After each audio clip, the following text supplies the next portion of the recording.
ఒకటి ప్రత్యేకంగా రాష్ట్రాల కేటాయింపులు అనేది మోడీ ప్రభుత్వం అధికారంలోకి వచ్చినాక దాన్ని ఇన్ జనరల్గా మొత్తం బంద్ చేసింది. మీకు ఒకటి చెప్తా, క్రిమినల్ లా ఉంటుంది కదా, ఆ క్రిమినల్ లా కూడా ఎక్సెప్షన్స్ ఉంటాయి. Exemption from criminal liability. ఒకతను చంపుతాడు, చంపితే వెంటనే నేను వేసుకోవాలి. ఎందుకు చంపినామంటే నా రక్షణ కోసం చంపినంటే అప్పుడు అది ఎగ్జంప్షన్.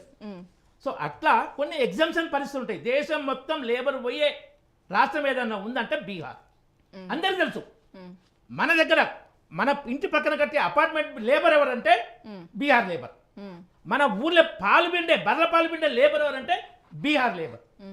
సో ఇటువంటి పరిస్థితి. అది ఐఐటి 2008లో వచ్చింది, దాని డెవలప్మెంట్ జరగలే. దానికి ఐఐటికి ఇచ్చారు మకానా బోర్డు. అది ఉత్పత్తి రైతులకే మేలవుతుంది మకానా బోర్డు. అది మొత్తం కలిసి 4-5 వేల కోట్లకు మించి ఉండదు ఎక్స్పెండిచర్. వీళ్ళు మాట్లాడితే ఏపీకి 20 లక్షల కోట్లు ఇచ్చారని చెప్తున్నాడు. అది నోరా పెంటకుప్ప. మాట్లాడితే ఏమైనా అర్థం ఉండాలి.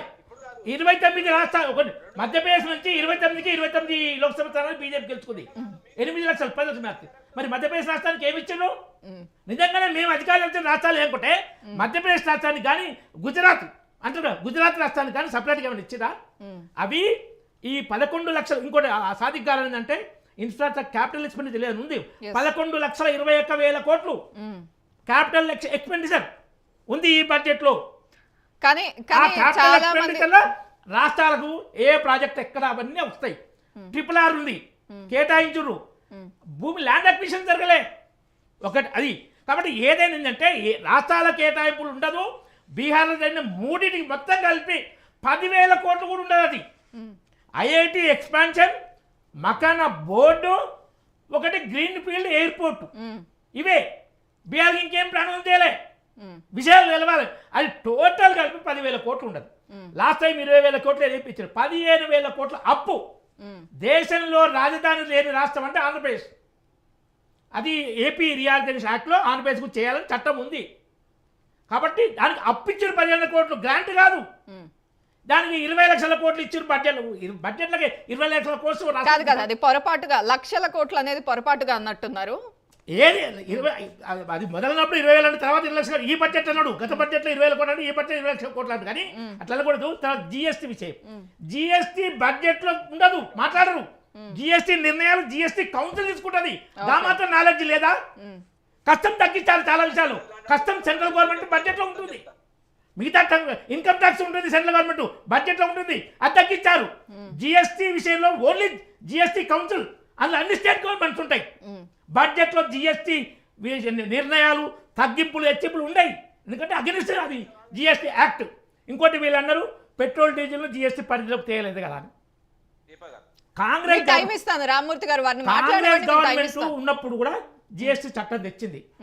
అందులో తెచ్చింది పెట్టి కానీ ఇంప్లిమెంట్ కాలే. పార్లమెంట్ బిల్లో పెట్రోల్ డీజిల్ లేదు జిఎస్టీ చట్టంలో. బీజేపీ తెచ్చిన జిఎస్టీలో పెట్రోల్ డీజిల్ ఉన్నది.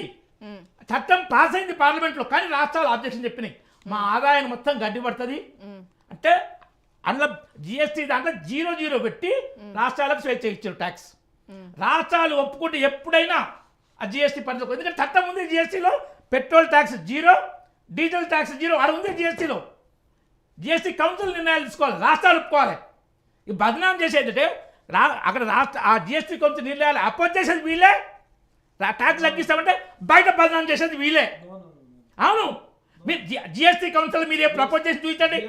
జిఎస్టీ కౌన్సిల్ జిఎస్టీ మీద కాంగ్రెస్ గవర్నమెంట్ ఒక నిర్ణయం చేసినమాట. దీన్ని ఎట్లా తీసుకురావాలనేది రూట్ మ్యాప్ అవలంబిస్తున్న టైంలో దాని మీద కొంత వెనక్కి తగ్గటం జరిగింది. దానిని బీజేపీ ప్రభుత్వం ఇలా అంటున్నారు. అన్న మన రామరెడ్డి గారు అంటున్నారు, అన్న మీరు అంటున్నారు రామరెడ్డి గారు ఇలా భారతదేశంలో అన్ని ఒప్పుకుంటేనే రాష్ట్రాలకు అన్ని ఇస్తున్నారా? మీరు రాష్ట్రాలు అన్ని తీర్మానాలు చేస్తేనే ఇస్తున్నారా? 16 లక్షల కోట్లు నీరవ్ మోడీకి లాంటి చోక్సీ ఇలాంటి వాళ్ళందరూ ఎవరైనా కానీ, మాలియా కానీ, వాలియా కానీ, ఆదాని కానీ, వీళ్ళందరికీ అంబానీ కానీ, మీరందరినీ ఇంకెవరైనా కానీ 16 లక్షల కోట్ల రూపాయలు రద్దు చేశారు, మాఫీ చేశారు. ఇవన్నీ రాష్ట్రాల అనుమతితోనే చేశారు. ఇవన్నీ రాష్ట్రాల అనుమతితోనే చేశారు.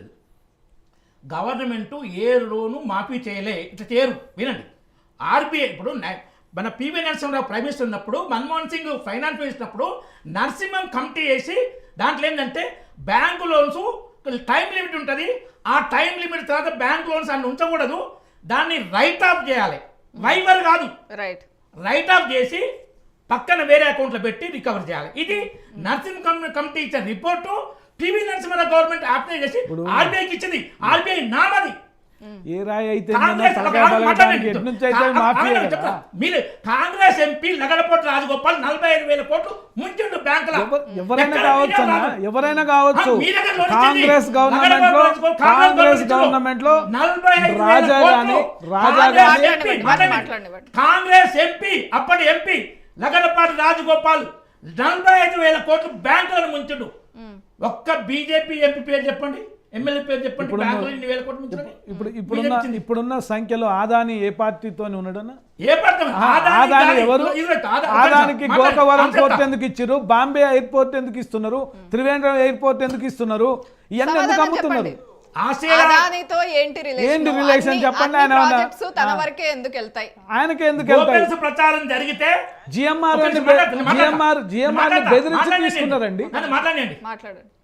ఆదానికి గ్లోబల్ టెండర్ ఓపెన్ దాంట్లో ఆయన బిడ్డింగ్ చేస్తే ఆయనకు వస్తుంది, రాకుండా ఎక్కడన్నా డీవియేట్ చేసి ఇచ్చిందని చెప్పండి.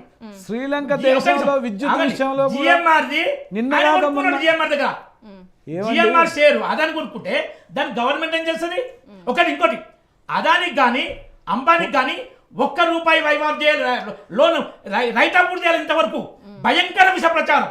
రైట్ ఆఫ్ చేసే అవసరం వారికి లేదండి. వారికి పుష్కలంగా ధనం ఉంది. ఖచ్చితంగా వడ్డించేవాడే మన దగ్గర 45,000 కోట్లు రైట్ ఆఫ్ చేయాల్సిన అవసరం వచ్చింది. ఇంకో కాంగ్రెస్ ఎంపీ జార్ఖండ్ 353 కోట్లు నగదు దొరికింది. మిషన్ చూడండి, కాంగ్రెస్ గవర్నమెంట్ కనిమోలి గాని రాజా గాంటి స్పెక్ట్రమ్ వాటిల్లో జరిగిన అవినీతి మీద జైలుకు తోలినాం. మీరు వాళ్ళకి మంచిగా పాస్పోర్ట్లు ఇచ్చి విదేశాలకు పంపుతున్నారు. మీరు నీరవ్ సోక్షిని ఎవరు పంపిరండి? నీరవ్ సోక్షిని ఎవరు పంపిరండి? జైలుకు తోలిర్రు.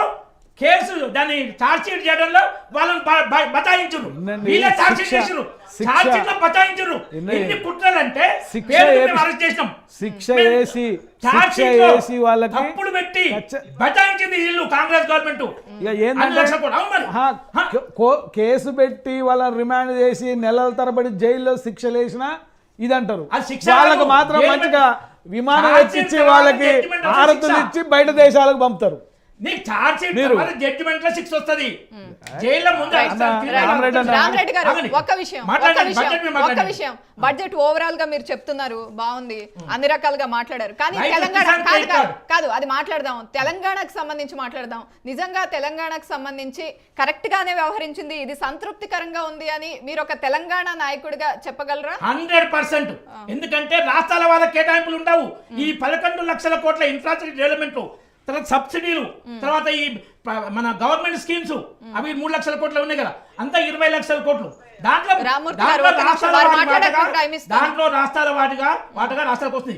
ఇప్పుడు మీరు ఎల్బీ నగర్ ఎలివేటెడ్ కార్ చేయండి, ఉప్పల్ తీయండి, రీజనల్ రింగ్ రోడ్ తీయండి, తర్వాత ఊళ్ళల్లో జరిగే సిమెంట్ రోడ్లు తీసుకోండి, ప్రశ్న వాటికలు, రైతు వేదికలు, ఇవన్నీ కేంద్ర ప్రభుత్వం.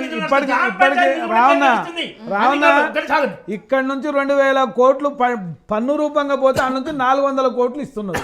1,600 కోట్లు డెఫిసిటీతోనే ఇస్తున్నారు. ఎన్నిసార్లు వినతి పత్రాలు ఇచ్చినా కేంద్రం ఇవ్వట్లేదు. ఈ స్టేట్మెంట్ కి సమాధానం. కాంగ్రెస్ అధికారం ఉన్నప్పుడు రాష్ట్రాల నుంచి వచ్చే దాంట్లో 32% రాష్ట్రాలకు ఇచ్చేది వాపస్. మేము 42% చేసి 45 ఇయర్స్ తర్వాత 41%, 9-10% ఎక్కువ ఇస్తున్నాం. మేము 41% ఇస్తున్నాం ఇప్పుడు. అవునా కాదా? ఛాలెంజ్ చేసి అడుగుతున్నా. అంటే మరి ఇంకా ఇచ్చినా కానీ 59% మీరే కదా ఉండేది. మరి మీరు 68 తీసుకోండి. మీరే అన్నారు ఇన్ఫ్రాస్ట్రక్చర్ అనేది డెవలప్ చేయాలంటే, రాష్ట్రాలు డెవలప్మెంట్ కావాలంటే ఖచ్చితంగా కేంద్రం నుంచి రాష్ట్రాల తరఫున వసూలయ్యే బడ్జెట్ నుంచి ఖచ్చితంగా 50-50 అని ఇవ్వాలి. మరి అవి ఇవ్వకుండా వచ్చిన అమౌంట్లోనే ఇలా 2,000 కోట్లు రావాలండి తెలంగాణకి. మొన్న 400 కోట్లు ఇచ్చారు. మరి మిగతా 1,600 కోట్లు ఇంతవరకు విడుదల చేయలేదు. జిఎస్టీలో వచ్చే ఆదాయంలో 50% స్టేట్లకే వస్తుంది. 50-50 అడిగిరా ఇంతకుముందు లేదు. జిఎస్టీలో వచ్చే ఆదాయంలో 50% స్టేట్లకే వస్తుంది. ఏ స్టేట్ ఆ స్టేట్ కు ఇంకోటి అదర్ దాన్ జిఎస్టీ ఇన్కమ్ లో సెంట్రల్ కు వచ్చిందంటే 41% స్టేట్ కు వస్తుంది. ఇంతకుముందు 32 వచ్చేది. 5 ఏళ్ళు 10% ఎక్కువ మీరనేది మీరనేది ఇట్లా నేను గాలి మాటలు శాతం కాదు, వచ్చిన డబ్బు ముఖ్యం. సంఖ్యా శాతం చెప్పడం కాదన్న, డబ్బు రావడం ముఖ్యం. ఎంపీలు పనిచేసి స్కీమ్ కింద చేసినాయి, వాళ్ళని సూసైడ్ చేసుకుంటారు. సారా కుంభకోణంలో జైలుకైనా సూసైడ్ చేసుకోవద్దా? 65,000 కోట్ల ఉన్న అప్పును 7 లక్షల కోట్లు పోయిన కేసీఆర్ సూసైడ్ చేసుకోవద్దా? తాగుబోతు తెలంగాణ చేసిన కేసీఆర్ సూసైడ్ చేసుకోవాలి కదా, అప్పుడు తెలంగాణ చేసిన కేసీఆర్ సూసైడ్ చేసుకోవాలి కదా. మరి వాళ్ళకి చెప్పక ఇంకోటి ప్రతిపక్ష నాయకుడిగా ఎంపిక అయ్యి ఫామ్ హౌస్ లో పండుకోయిన సూసైడ్ చేసుకోవద్దా? వస్తుందా అసెంబ్లీకి వస్తుందా? ప్రతిపక్ష నాయకుడు చేసే డ్యూటీ నాది, జీతం తీసుకుంటలేడు. సిగ్గు శరం ఉందా కేసీఆర్ కు? సిగ్గు శరం ఉందా కేసీఆర్ కు? ఇప్పుడు అంటున్నా కాదంటున్నా, నేను చెప్పి నిజమే కదా. ఎమ్మెల్యేల జీతాలు అర్ధగోలుగా పెంచిండు, అర్ధగోలుగా పెంచిన ఎమ్మెల్యేల జీతాలు. మరి సర్పంచుల జీతాలు పెంచినట్లా కింది స్థాయిలో? అంటే ఎంత దోపిడీ చేసిండు కాళేశ్వరంతో. ఏం సాగవుతుంది? కాలువల్లో కాళేశ్వరంకు కూలిపోయింది, అది మీకు నడుస్తుందట. కూలిపోయింది ప్రాజెక్టు, భయంకరమైన దోపిడీ. ఒక్క రూపాయి కూడా చెప్పింది.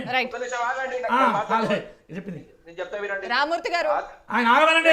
ఆయన అది TRS public meeting, TRS public Rama Reddy గారు ఇప్పుడు